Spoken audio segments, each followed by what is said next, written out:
નમસ્કાર મિત્રો, કેમ છે? મજામાં ને? હું છું પ્રકાશ કાંબલા. આજે આપણે રચનાની પસંદગી વિશે અભ્યાસ કરવાના છીએ. આપણે તમને ટાઇટલ અને થંબનેલ જોઈને તો ખબર પડી ગઈ જ છે કે આપણે આનો 5મો પાઠ બાકી છે. જે 12મું ચેપ્ટર હતું આપણે પ્રેઝન્ટેશન સોફ્ટવેરનો પરિચય, જ્યાંથી આપણે અધૂરું મૂક્યું હતું ત્યાંથી આપણે કન્ટિન્યુ કરવાના છીએ. તો રચનાની પસંદગીથી બાકી હતું ત્યાંથી આપણે કન્ટિન્યુ કરશું, બરોબર. અને પરફેક્ટ ટાઇટલ લેવી તો વાત કરવી કે ટાસ્ક પેનની ચર્ચા કરતી વખતે જ આપણે રચના એટલે કે લેઆઉટની ચર્ચા કરી હતી. ઉપલબ્ધ રચનાઓ પૈકી ઈચ્છા અનુસારની રચનાની પસંદગી કરો. એક સ્લાઇડમાં ક્યાં, કેવા અને કેટલા ઘટકો સમાવાય તેના આધારે સ્લાઇડની રચનાઓ એકબીજાથી જુદી પડે છે. તો શું કીધું કે એક સ્લાઇડની રચના એકબીજાથી જુદી પડે છે અને ક્યાં અને કેટલા ઘટકો સમાવાય તેના આધારે સ્લાઇડની રચનાઓ જુદી પડે છે. તમે સ્લાઇડમાં અલગ અલગ પણ એડ કરી શકો, જેવી રીતે આપણે શું કહેવાય ટ્રાન્ઝેક્શન એડ કરતા હોય તે પ્રમાણે. આપણે આમાંથી એનો આખો વિડીયો મેં અગાઉ પણ બતાવેલો હતો અને આઈ બટનમાં પાવર પોઈન્ટનો વિડીયો પણ મૂકેલો છે. આપણે આમાંથી કોઈ એક પસંદ કરી શકીએ. જો આપણે ઈચ્છીએ તો દરેક સ્લાઇડ માટે અલગ અલગ રચના પસંદ કરી શકીએ. કોઈ પણ સ્લાઇડ માટે કોઈ રચનાની પસંદગી કરવા સૌપ્રથમ સ્લાઇડના કાર્ય વિભાગમાં લાવીને ઈચ્છા મુજબની રચના પસંદ કરો. સ્લાઇડની રચનામાં શાબ્દિક લખાણ માટેના ખાના, મીડિયા ક્લિપ, ચિત્ર, આલેખ અને જુદા જુદા સ્વરૂપના કોષ્ટકો હોય છે. જો આવી રીતે અહીંયા આવ્યું સ્લાઇડ માસ્ટર, કે અલગ અલગ કોષ્ટક હોય. જેવી રીતે આપણે વાત કરતા હતા તેમ કે આપણે ટેબલની બધી વાત કરતા હતા, તો કે ટેબલમાંથી કઈ રીતે એડ કરવા ખાના ઉપર, જે રીતે આવી રીતે આ સ્લાઇડ બનાવી હતી આ ચિત્રમાં તમે જોવો છો તે પ્રમાણે આપણે ને આની અંદર અલગ અલગ હોય ખાના, કે કઈ રીતે એક બ્લેક આલેખ એડ કરવો તો આલેખ અહીંયા ચિત્રમાં તમે જો તે પ્રમાણે તમે એડ કરી શકો છો. હવે સ્લાઇડ માસ્ટરે આપણે પહોંચી ગયા છીએ, ત્યાંથી આપણે કન્ટિન્યુ કરશું. એટલે તો હું પેજ થોડુંક મોટું કરી નાખું છું, હજી મોટું કરી નાખું, બરોબર ને, જેથી કરીને બધાને દેખાઈ જાય. ઓકે, તો કે સ્લાઇડ માસ્ટર આપણે આવી ગયા છીએ. એક મિનિટ, હા રેડી.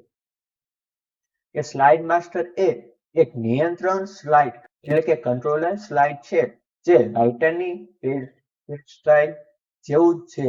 રજૂઆતની બધી સ્લાઇડોનું મૂળભૂત સ્વરૂપ સ્લાઇડ માસ્ટર આપેલા નિર્દેશ મુજબ જ થશે. એક રજૂઆતને એકથી વધુ સ્લાઇડ માસ્ટર હોઈ શકે છે. તો શું કીધું કે એક રજૂઆતને એકથી વધુ સ્લાઇડ માસ્ટર હોઈ શકે છે. ઇમ્પ્રેસ પ્રોગ્રામમાં 28 જેટલા પૂર્વ નિર્ધારિત સ્લાઇડ માસ્ટર છે. તો શું કીધું કે ઇમ્પ્રેસ અંદર 28 જેટલા પૂર્વ નિર્ધારિત સ્લાઇડ માસ્ટર છે. અગાઉ ક્રિયા વિભાગ એટલે કે ટાસ્ક પેનમાં ચર્ચા કર્યા મુજબ સ્લાઇડ માસ્ટરની ગોઠવણોને આપણે માત્ર એક અથવા બધી સ્લાઇડોને લાગુ પાડી શકીએ છીએ. તો શું કીધું કે એક સાથે બધી સ્લાઇડોને લાગુ પાડવું હોય તો એક સાથે સિલેક્ટ કરીને તમે આપી શકો. ભલે 28 જેટલા પૂર્વ નિર્ધારિત સ્લાઇડ માસ્ટર હોય તેમ છતાં આપણે આપણું પોતાનું સ્લાઇડ માસ્ટર બનાવી શકીએ છીએ. જો બાય ડિફોલ્ટ અલગ અલગ 28 સ્લાઇડ માસ્ટર તો હોય, પણ આપણે કસ્ટમ તમારું બનાવવું તો એ પણ આપણે બનાવી શકીએ છીએ. સ્લાઇડ માસ્ટર બનાવવું ખૂબ જ સરળ છે. આ માટે વ્યૂ મેનુમાં માસ્ટર સ્લાઇડ માસ્ટર વિકલ્પ પસંદ કરો. આમ કરવાથી કાર્ય વિભાગમાં આકૃતિ 12.16માં દર્શાવ્યા મુજબનું માસ્ટર વ્યૂ દર્શાવાશે. અહીંયા બતાવેલું છે. કોઈ પણ સ્લાઇડ માસ્ટર ચાલુ કરીને તેમાં તમારી જરૂરિયાત મુજબ સુધારા વધારા કરો.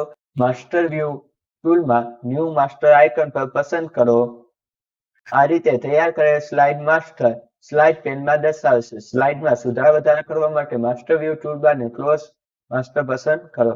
તો મિત્રો અહીંયા જો માસ્ટર વ્યૂ લખેલું છે, જો આને ન બતાવ્યું તો ક્લોઝ માસ્ટર વ્યૂ ઉપર આપણે ક્લિક કરી દેવી એટલે દેખાતું બંધ થઈ જશે. પ્લસનું આઇકન ઉપર આપેલું તો તમે કસ્ટમ તમારું બનાવી શકો છો અને એની અંદર ચેન્જીસ લાવવું હોય તો તમે એ પણ લાવી શકો છો. આવું માસ્ટર વ્યૂ બતાવે. જો સેકન્ડ ઓનલાઈન કાર્ડ ઓનલાઈન લ્યો એવી રીતે બતાવી છે. એની અંદર ચેન્જીસ તમારે કરવું હોય તો તમે કરી શકો. હવે આવ્યા છે સ્લાઇડના ઘટકોને સુધારવા, કે અલગ અલગ સ્લાઇડ છે એના ઘટકો એલિમેન્ટને કઈ રીતે સુધારવા, ચેન્જીસ કરવા વગેરે. એકવાર આપણે કોઈ પણ સ્લાઇડ માસ્ટર પસંદ કરીએ એટલે કે પસંદ કરેલા સ્લાઇડ માસ્ટરની બધી જ વિગતો કાર્ય વિભાગમાં આવી જાય છે. હવે આપણે પસંદ કરેલ સ્લાઇડ માસ્ટરને આપણે જરૂરિયાત મુજબ સુધારા વધારા કરી શકીએ છીએ. એટલે કે તમારી ઈચ્છા મુજબ તેમાં સુધારા વધારા કરી શકાય. અહીં એ બાબતની નોંધ લેવું કે સ્લાઇડ માસ્ટરમાં સુધારા વધારા નોર્મલ વ્યૂમાં થઈ શકે છે. જેમ આપણે પહેલા પણ અભ્યાસ કરી ગયા હતા તેમ કે સ્લાઇડ માસ્ટરમાં સુધારા વધારા કરવા હોય તો નોર્મલ વ્યૂમાં તમે કરી શકો છો. હવે સ્લાઇડમાં ચિત્ર કે અન્ય વસ્તુ ઓબ્જેક્ટ ઉમેરવા, પિક્ચર કે બીજું કંઈ એડ કરવું હોય તો ક્લિપ આર્ટમાંથી ચિત્ર ઉમેરવા નીચે દર્શાવેલ પગલાં લો. જો સ્લાઇડની વિવિધ રચનાઓમાંથી ચિત્ર માટેનું ચોકઠું ધરાવતી સ્લાઇડ રચના પસંદ કરો. એ તમને હું બતાવું. આટલું રહ્યું ને પૂરું કરી નાખું પછી તમને હું પ્રેક્ટિકલ બતાવું છું કઈ રીતે આપણે એડ કરવાનું છે. જો આ ચોકઠાની વચ્ચે રહેલ ચિત્ર પર ડબલ ક્લિક કરો એટલે 12.7માં અહીંયા બતાવેલું છે તેવું બતાવશે. સોરી 12.17માં સિલેક્ટ લેઆઉટ ફેવી પિક્ચર ફ્રેમ નાખી ફોટો પણ એડ કરી શકીએ. અને આ ડાયલોગ બોક્સમાંથી જે ચિત્ર ઉમેરવું હોય તે પસંદ કરો. ઓપન બટન પર ક્લિક કરો. આમ કરવાથી પસંદ કરેલ ચિત્ર કાર્ય વિભાગમાં ઉમેરી જશે. જો તમારી ઈચ્છા હોય તો ચિત્રનું કદ બદલો. જો ઈચ્છા હોય તો તમે ચેન્જીસ કરી. ગ્રાફિક ફાઇલમાંથી ચિત્ર ઉમેરવા માટે નીચે મુજબના પગલાં લો. જો મેનુ પરથી insert feature from file menu વિકલ્પ પસંદ કરો. આમ કરવાથી ઇન્સર્ટ ફીચર ડાયલોગ બોક્સ ખુલશે. એટલે કે એક ડાયલોગ બોક્સ ખુલશે અને ફાઇલને પસંદ કરીને જે ચિત્ર ગમતું હોય તે પસંદ કરીને ઓપન બટન પર ક્લિક કરો. ચિત્રને ઈચ્છિત સ્થાન પર ખસેડો અને જે જરૂર જાય તો ચિત્રનું કદ બદલો. હવે હું તમને પ્રેક્ટિકલ બતાવી દઉં છું.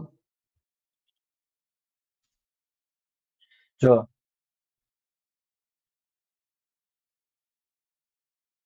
સ્લાઇડ ઉડાડી નાખી બરાબર. હા બ્લેક કરી નાખું છું અને આને હું સિલેક્ટ કરીશ ને આમ બરોબર. હવે મિત્રો ઇન્સર્ટ અંદર જવાનું તો અહીં જો નીચે ક્લિપ આર્ટ નો ઓપ્શન આપેલો છે, પિક્ચર આપેલું તો આપણે ક્લિપ આર્ટ ઉપર પેલા ક્લિક કરશું. એટલે અહીંયા જો બાય ડિફોલ્ટ ખુલેલું હશે. અહીં જે કંઈ લખેલું હોય સર્ચમાં ખાલી કરી નાખો અને આ બીજા નંબરનું રહ્યું ના એવરીવેર સિલેક્ટ કરી નાખો એમ. ને અહીંયા ઓલ મીડિયા ટાઈપ બરોબર એવી રીતે સિલેક્ટ હોવું જોઈએ. ત્યાં બધા એકદમ અને અહીંયા ગો આપશે ને એટલે બધા ફોટો બતાવશે જુદા જુદા. મતલબ કે હું અહીંયા એક મિનિટ સીપીયુ લખું. સીપીયુ છે જો તો અહીં સીપીયુ આવી ગયું છે બાય ડિફોલ્ટ. પણ આમાંથી તમારે ન લખવું હોય તો તમે એમને નીચે નીચે લેતા જાઓ તો ઘણા બધા ચિત્ર આવતા હશે. જેવી રીતે હું આ ગાડી લઉં છું અને આ મૂકું છું તો આવડી ગાડી તમે જોઈ રહ્યા છો આવેલી છે. પછી આપણે કદ નાનું મોટું પણ ચેન્જીસ કરી શકો. પછી આ ફોર્મેટ અંદર તમે જોઈ દીધું અલગ અલગ આવી રીતે આમ ડિઝાઇન પણ ફરતે કરી શકો છો. રાઉન્ડ તમે જોઈ શકો છો આ પ્રમાણે. જો અલગ અલગ ચેન્જીસ થતું જાય છે. જોયું તમે ફરતે બોર્ડર પણ બદલતી જાય છે. તરાસુ જે રાખ્યું હોય તમારી ઈચ્છાનું તમે ચેન્જીસ કરી શકો છો. બીજા પણ છે જો બોર્ડ છે આવી રીતે તમે ચેન્જ પણ કરી શકો છો આવી રીતે. અને માની લો કે તમારે ઇન્સર્ટ અંદર જાવ છે અને ફીચર અંદર ક્લિક કરશો અને તમારે બાય ડિફોલ્ટ ગમે એનાથી ફીચર એડ કરવું હોય તો તમે કરી શકો છો. હું જોઉં જે છે કે નહીં બરાબર. આપણે આ એમસીક્યુ સોલ્યુશન વાળું રહ્યું હતું એને એડ કરવું હોય તો એ પણ એડ કરી શકે. જો આવી રીતે ફીચર ને આપણને એમ થાય કે કદ નાનું કરવું છે તો કદ નાનું પણ થઈ જશે. જો ફરતે બોક્સ વગેરે વગેરે આવી રીતે આપણે એડ કરી શકીએ તમારી ઈચ્છા અનુસાર. જો આ તમે જોઈએ રહ્યા છો બધા આવી રીતે આમ ચેન્જીસ કરો. આવી રીતે આ એક આપણી થંબનેલ નો ફોટો છે. જોયું આવી રીતે આમ ચેન્જીસ તમે કરી શકો જેવું તમારે રાખવું હોય તેવું. આ તમને બાય ડિફોલ્ટ મેં બતાવી દીધું કે આવી રીતે તમે ચેન્જીસ કરી શકો છો. અને જો પિક્ચર આપે એની ઉપર ક્લિક કરીને તોય આવી જાય અને ઓલું વાંચીને ડાયરેક્ટ પાર્ટ આવી જાય. હવે એક અહીં નોંધ આપેલી છે તો આપણે એ પેલા જોઈ. જો તમારી પાસે કાગળ પર દોરાયેલું ચિત્ર હોય અને જો તમારી પાસે સ્કેનિંગ કરવાની સવલત હોય એટલે કાં તો તમારી આગળ સ્કેનર હોય આ ચિત્રનું સ્કેનિંગ કરીને ચિત્રને ઉમેરી શકાય છે. જો હોય તો તમે સ્કેન કરીને પણ લઈ શકો. આમ કરવા માટે ઇન્સર્ટ ફીચર અને સ્કેન સિલેક્ટ કરો. સિલેક્ટ સોર્સ મેનુ વિકલ્પ પસંદ કરો. જુઓ આકૃતિ 12.18માં. આમ કરવાથી પ્રિન્ટરની યાદી ધરાવતું સ્કેનરનું ડાયલોગ બોક્સ દર્શાવશે. જે સ્કેનર દ્વારા ચિત્ર સ્કેન કરવાનું હોય તે સ્કેન પસંદ કરો. તો શું કીધું કે જો ઇન્સર્ટ અંદર જાવ એને પિક્ચર અને સિલેક્ટ સ્ટોર અંદર સિલેક્ટ કરો એટલે તમે પિક્ચર તમે એડ કરી શકો છો તમારી ઈચ્છા અનુસાર અને તમે એમાં ચેન્જીસ પણ લાવી શકો છો. જો તો આ ઇન્સર્ટ ઉપર આપ્યું પિક્ચર સ્કેન અને સિલેક્ટ સોર્સ એટલે તમે ત્યાંથી પણ સ્કેન કરી શકો છો. અને આપણે બીજું જોયું મિત્રો શું કીધું છે, હા તો કે એ જ રીતે સંબંધિત ચોકઠા એટલે કે ફ્રેમને ડબલ ક્લિક કરીને લખાણ કે વસ્તુ ઓબ્જેક્ટ ઉમેરી શકાય છે. કે ફ્રેમ ઉપર હોય જો અહીંયા માની લો કે આ ચિત્રનું આપેલું છે આઇકન અહીંયા એની ઉપર આપણે ડબલ ક્લિક કરશું તો તમે ચિત્ર કે ઓબ્જેક્ટ ઉમેરી શકો. ઓબ્જેક્ટ એટલે કે ચિત્ર કે કોઈ પણ વસ્તુ ઉમેરવી હોય એને ઓબ્જેક્ટ કહેવાય. જે રીતે ચિત્ર છે, બીજું આલેખ છે વગેરે વગેરે. સ્લાઇડમાં જેની જરૂર ન હોય તેવા કોઈ પણ ઘટકને દૂર કરવા તે ઘટકને પસંદ કરવા તેના પર ક્લિક કરો. એટલે એવું કીધું કે જે વસ્તુની જરૂર નથી એને ક્લિક કરીને આપણે ડિલીટ કરીને જેવી રીતે મેં પાવર પોઈન્ટ ઓલું ક્લિક ટુ એડ સ્લાઇડ લખેલું હતું તેને આપણે ડિલીટ કરી નાખ્યું. ટાઇટલ લખેલું હતું સોરી ટાઇટલ આપણે ફ્રેમ ડિલીટ કરી નાખી આખું લેફ્ટ કરી નાખ્યું. લીલા રંગના દેખાતા હેન્ડલ એવું દર્શાવે છે કે તે પસંદ થઈ ગયું છે. તેને કાઢી નાખવા ડિલીટ કી દબાવો એટલે ડાયરેક્ટ નીકળી જશે. હવે સ્લાઇડના દેખાવને આપણે બદલવા માટે શું કરશું તેના વિશે છે.